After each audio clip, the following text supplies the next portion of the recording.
ele quem fosse, tá, deveria entrar lá e revogar a norma técnica do aborto. A norma técnica que deu, não é essa que foi editada hoje, não, né? O Bolsonaro está dizendo que é apócrifa. Eu procurei no Diário Oficial da União e não achei, tá? Então vamos ver. Eu estou falando de uma outra norma técnica lá do passado que propiciava o aborto, tá? Então norma técnica lembra o quê? O império da tecnocracia. Quem se lembra do Mandetta enchendo a boca para falar ciência, a ciência, né? Isso é a tecnocracia cientificista. Essa norma técnica deu ensejo à portaria 1508 de 2005, que é a portaria que diz que uma mulher pode chegar em qualquer unidade do SUS alegando ter sido estuprada, tá?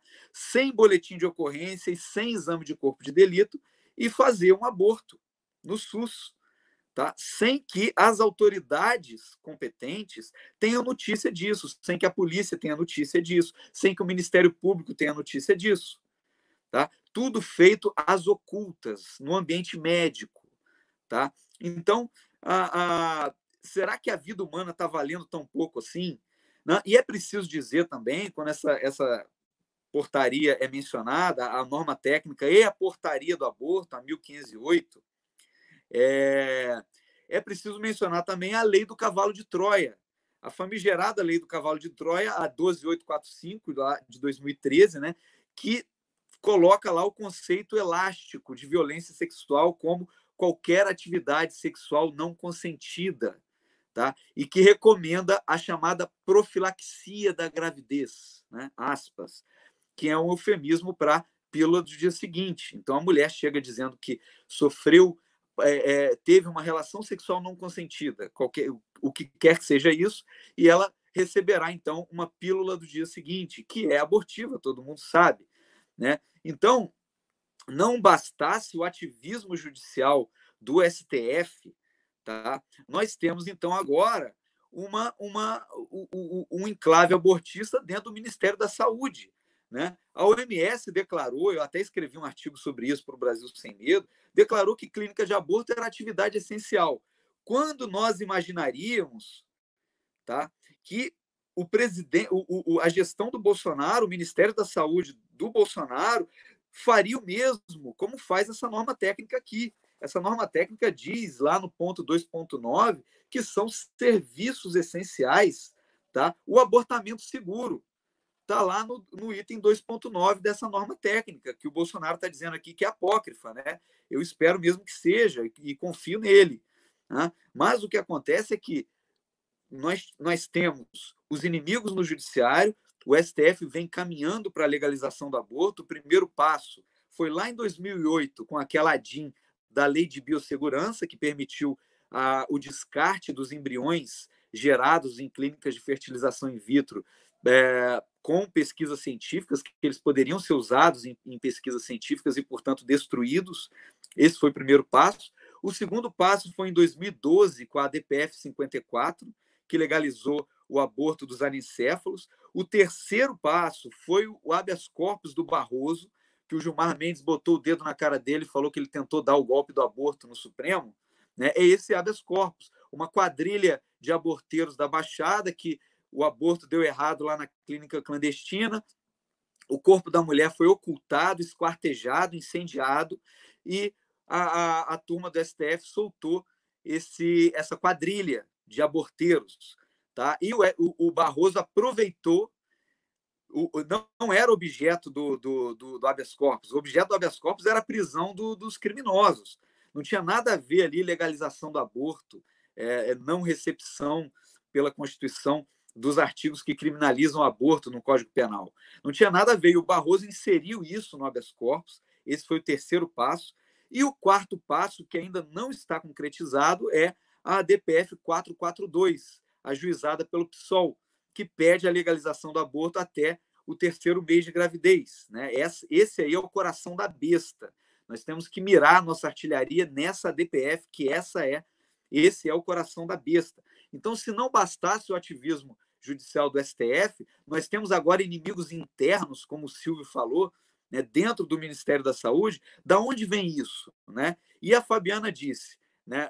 Precisamos, então, criar ali um enclave pró-vida, né? Então, não basta que o ministro da Saúde do Bolsonaro revogue a norma técnica, a portaria 1508, tá? É preciso que o Congresso Nacional também revogue a lei 12.845 e que o Ministério da Saúde, no âmbito do Executivo, tá? Ofereça iniciativas para acolhimento de mulheres com gravidez indesejada. Tá? Afinal de contas, como diz lá o lema Pró-Vida da Argentina, né? Nós somos por las dos vidas, né? Então, não queremos proteger a vida do bebê e a vida da mulher também. Tá? Então, não é para deixar os médicos perdidos, é para implantar normativas, portarias, normas técnicas que tenham índole pró-vida e não abortista como essa aqui, essa lambança dessa norma técnica 16/2020. Tem até número, tem timbre, tem protocolo. Então, eu quero crer que seja apócrifa mesmo, mas ela está toda bonitinha aqui, né? Então, o que acontece com relação a gênero?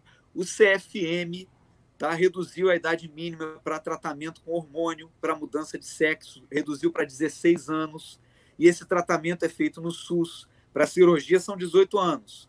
Né? Então, dinheiro público do SUS está sendo usado para tratamento hormonal para mudança de sexo. Isso, ninguém fala que isso causa problemas fisiológicos, anatômicos, hepáticos, renais.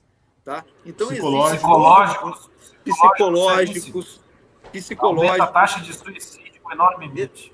Exatamente, o Ítalo Marcilli falou sobre isso. E agora vem essa norma técnica para completar a lambança, né? Olha só que coisa linda. Serviços essenciais é o abortamento seguro. Aí eles vêm com essa historinha de aborto seguro, de aborto legal, sendo que não existe aborto legal no Brasil. O que o Código Penal diz é que não se pune.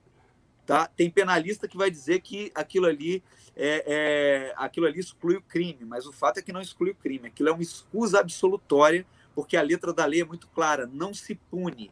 Tá? Escusa absolutória, por exemplo, também nós temos para filho que furta pai. O filho que furta pai, ele tem a escusa absolutória, ou seja, continua sendo crime, mas ele não é punido. Mas continua sendo crime, não deixa de ser crime. É por isso que o aborto no Brasil é crime em todos os casos. Tá? Em todos os casos. Não existe aborto legal no Brasil. Então, se o aborto é crime em todos os casos, como é que o Estado vai incentivar um crime?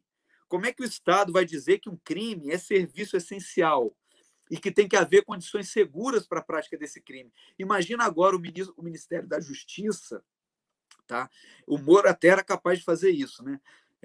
Mas imagina o Ministério da Justiça que viesse agora editar uma norma técnica, uma portaria para criar condições seguras para o furto dos filhos contra os pais. Porque este é um furto legal. É um furto legal, porque ele não é punido. O filho pode furtar o pai. Ele não é punido. Então, agora o Ministério da Justiça vai criar condições para que eles façam isso em segurança. Vai estimular isso. É claro que estamos diante de um absurdo, né? E todos esses eufemismos aí, como o Silvio falou, todo o linguajar da ONU, politicamente correto, saúde sexual e reprodutiva, aborto legal, né? Atenção à violência sexual, acesso à contracepção de emergência, e por aí vai. Né? São muitos absurdos. Eles disseminam pílula do dia seguinte, eles disseminam DIU, tudo isso é abortivo. Até a pílula anticoncepcional comum é abortiva, porque ela tem dose baixa de hormônio e nem sempre ela garante o efeito anovulatório. E se a mulher não ovula, ela pode engravidar. Mas se ela engravida, o útero não estará preparado para receber a criança. Então, até a pílula comum é abortiva. E tudo isso é distribuído com dinheiro público, né? E DIU e tudo mais, pelo dia seguinte. Agora, infelizmente, isso é feito com respaldo na lei. A lei que eu citei é a 12.845 e a lei 9.263, que é a lei do planejamento familiar. Tá? A Constituição fala em planejamento familiar e existe uma lei que regulamenta isso. Só que essa lei diz que o acesso aos métodos contraceptivos deve ser informado. A mulher que os usa tem de ter informação. Agora, será que elas estão tendo informação correta? Será que as mulheres sabem que todos esses métodos são potencialmente abortivos? Ou os médicos estão ocultando isso delas? o Ministério da Saúde pode estar ocultando isso delas? Essa é a pergunta que fica.